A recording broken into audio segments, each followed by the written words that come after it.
গতকাল মুখ্যমন্ত্রী সভা করেছেন। সন্দেশখালীর পরিস্থিতি সকলের জানা। সন্দেশখালীর ঘটনাকে কেন্দ্র করে লোকসভার নির্বাচনের আগে এবং পরে বহু ভিডিও ফুটেজ প্ল্যান্ট করা হয়েছিল। তারপরেও কিন্তু বসিরহাট লোকসভায় তৃণমূল কংগ্রেস জয়লাভ করলেও সন্দেশখালী সেগমেন্টে তৃণমূল কংগ্রেসের পরাজয় হয়েছে।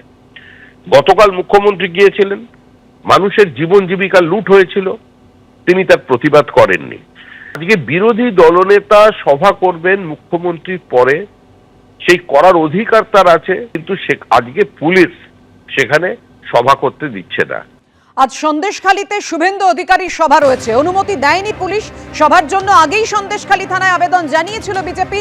যে মাঠে সভা হওয়ার কথা তা সরকারি জমি, সরকারি জমিতে সভা করতে গেলে সম্মতিপত্র লাগে, সময় মতো দেওয়া হয়নি, তাই অনুমতি পাওয়া যায়নি। কিন্তু সভা করছেন শুভেন্দু অধিকারী। গতকাল আপনারা জানেন শাহজাহান শাহজাহান কাণ্ড, সন্দেশখালী কাণ্ডের প্রায় 1 বছরের মাথায় মুখ্যমন্ত্রী মমতা বন্দ্যোপাধ্যায় যান এবং সেই সভা থেকে মুখ্যমন্ত্রী একযোগে সিপিএম এবং বিজেপিকে কড়া আক্রমণ শানান, বলেন যে সবটাই ভুয়ো, সবটাই মিথ্যে।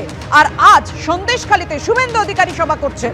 পুলিশের অনুমতি না পাওয়া সত্ত্বেও শুভেন্দু অধিকারী সভার সেই ছবি আপনাদের সামনে রেখেছি।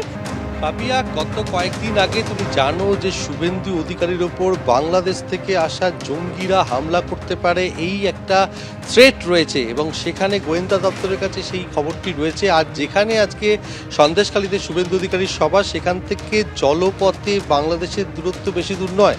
তুমি বলতে পারো ভারত বাংলাদেশ সীমান্তে বছর শেষে একটি সভা করতে আসছেন রাজ্যের বিরোধী দলনেতা। সন্দেশখালী 2 নম্বর ব্লক ভূমি ও ভূমি সংস্কার দপ্তর লাগোয়া যে মাঠে, সেখানে প্রস্তুতি সম্পন্ন। আর কিছুক্ষণের মধ্যে রাজ্যের বিরোধী দলনেতা আসবে। গতকালই বসিরহাট পুলিশ জেলার পক্ষ থেকে চিঠি দিয়ে বিজেপির উদ্যোক্তাদেরকে জানিয়ে দেওয়া হয়েছে যে এই সভার অনুমতি দেওয়া হচ্ছে না। কেন অনুমতি দেওয়া হচ্ছে না? পুলিশের যেটা যুক্তি সেটা পরিষ্কার বলা হয়েছে যে সভায় কত লোক আসবে, সভায় কি কর্মসূচি রয়েছে সে ব্যাপারে বিস্তারিত পুলিশকে কিছু জানানো হয়নি এবং যে সভার যে জায়গায় সভাটি করা হচ্ছে সেই জমির সম্মতিপত্র সময় মতো দেওয়া হয়নি। গতকাল রাতে যে সম্মতিপত্রের কপি পুলিশের হাতে এসছে, সেই রাতে সম্মতিপত্রের কপি পাওয়ার পর পুলিশের পক্ষ থেকে পুরো বিষয়টি অনুসন্ধান করা সম্ভব নয়। সেই কারণে পুলিশের পক্ষ থেকে উদ্যোক্তাদের চিঠি দিয়ে জানিয়ে দেওয়া হয়েছে এই সভার অনুমতি নেই।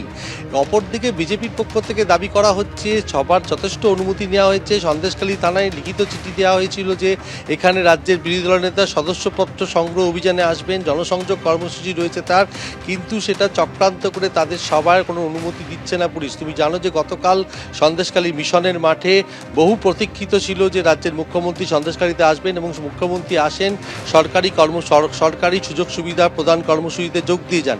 তার 24 ঘন্টার মধ্যেই শুভেন্দু অধিকারীর সভার আয়োজন করা হয়েছিল এবং সেই সভাকে পুলিশের পক্ষ থেকে অনুমতি দেওয়া হলো না। যেহেতু রাজ্যের বিরোধী দলনেতার উপর হামলার একটা আশঙ্কা রয়েছে, সেই কারণে গোয়েন্দা দপ্তর যথেষ্ট উদ্বিগ্ন। আর সেই আবহে কোথায় সভা হবে, কি সভায় কারা আসবে, সবার কর্মসূচি কি, সে ব্যাপারে স্পষ্ট পুলিশের কাছে কোনো রকম ধারণা নেই। কেননা কতজন লোক আসবে, সবাই পুলিশের অ্যারেঞ্জমেন্টের একটা প্রশ্ন আছে, সেই ব্যাপারে পুলিশের কাছে কোনো তথ্য না থাকার জন্য পুলিশ চিঠি দিয়ে উদ্যোক্তাদের জানিয়ে দিল যে তারা সবার অনুমতি দিচ্ছে না।